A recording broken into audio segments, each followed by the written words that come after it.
उत्तर भारत के एक छोटे से गांव चंदेरीपुर में घने जंगलों के पास एक खंडहर हवेली खड़ी थी। गांव वालों का मानना था कि वो हवेली अभिशप्त है। वहां सदियों पहले एक जिन्न को बंद किया गया था। उसके अंदर अब तक किसी ने कदम रखने की हिम्मत नहीं की। एक दिन शहर से एक सुंदर युवती अनन्या, उम्र 22, लंबे घने बाल, बड़ी मासूम आंखें, सांवला लेकिन मोहक चेहरा, अपने नाना नानी के घर गर्मी की छुट्टियां बिताने गांव आई। जैसे ही वो गांव में दाखिल हुई, सबकी निगाहें उसी पर टिक गईं।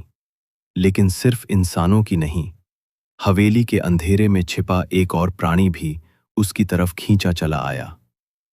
गांव में अनन्या की पहली रात थी। चांदनी रात थी, लेकिन हवाओं में अजीब सन्नाटा था।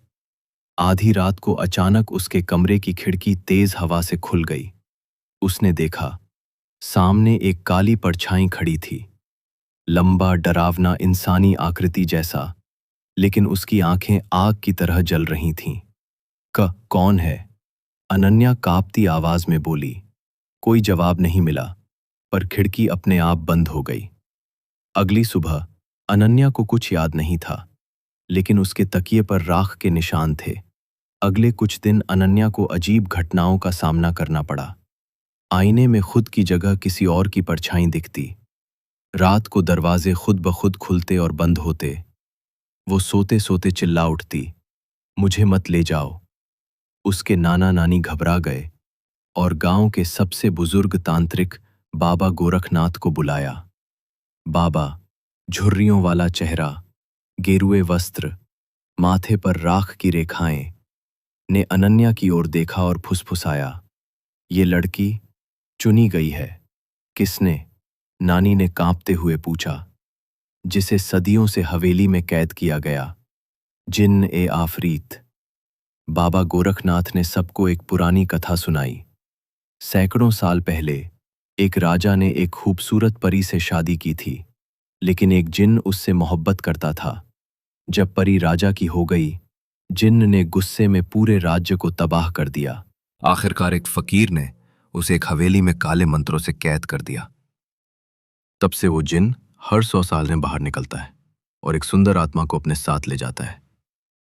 अब उसकी नजर अनन्या पर है। एक रात अनन्या को एक सपना आया। वो खुद को हवेली के अंदर देखती है।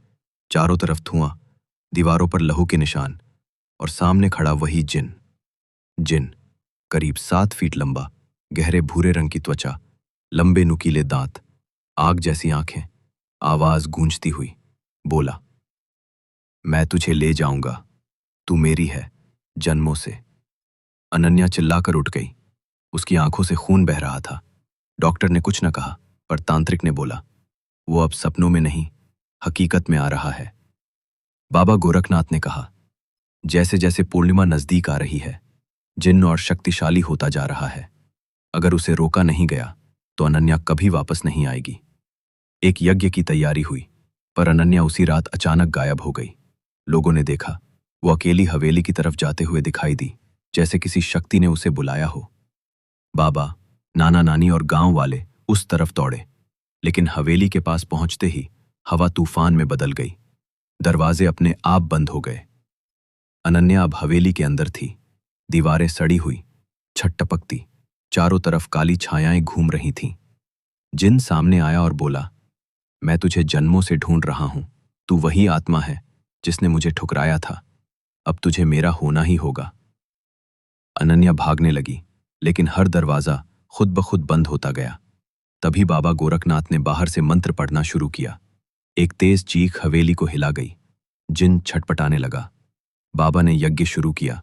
चारों तरफ अग्नि जली और हवा में राख उड़ने लगी। जिन्न चिल्लाया, "ये सब व्यर्थ है, कोई मुझे नहीं रोक सकता।"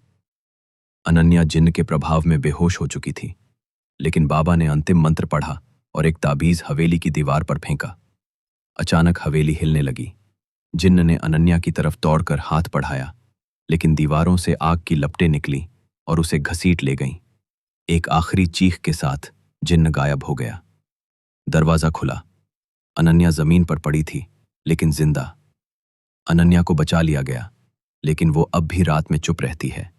उसकी आंखों में अजीब सा डर रहता है।